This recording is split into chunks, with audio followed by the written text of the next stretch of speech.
Madam केन्द्रापड़ारू आसते hair extension refilling करने को से दिल्ली रे एक्सटेंशन करके आसते दिल्ली रे जड़े एक्सटेंशन बहुत पॉपुलर अच्छा पाखे से करते से ओडिशा रे होउची बोली से जानी नथिले जो रिफिलिंग प्रॉब्लम है से 1 ईयर पर्यंत रिफिलिंग कर हेयर कंडीशन पूरा खराब हो जाए से जो जानिले ओडिशा रे होउची गूगल रू सर्च करके आम कांटेक्ट पाइले कटक ब्लॉसम सैलून रे हेयर एक्सटेंशन होउची बोली से जानिले तापर हमको कांटेक्ट करके अपॉइंटमेंट बुक करथिले। आपण माने जदि हेयर एक्सटेंशन करूचंती एमती भूल जमा भी करंतुनी टाइम रे रिफिलिंग करबा निहाती जरूरी 3 मंथ को थरे रिफिलिंग करा जाए।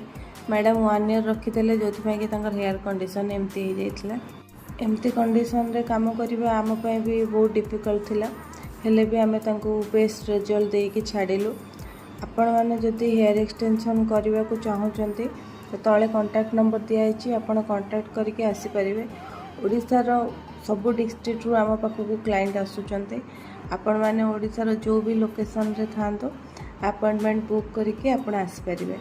जदि सैलून ओनर माने भी निज एरिया रे आपण हेयर एक्सटेंशन सर्विस प्रोवाइड करिया को चाहूचंती तो आम पाखु आपण ट्रेनिंग नहीं पारिबे। ट्रेनिंग नहीं कि आपण के लोकेशन रे भी सर्विस आपण दे पारिबे।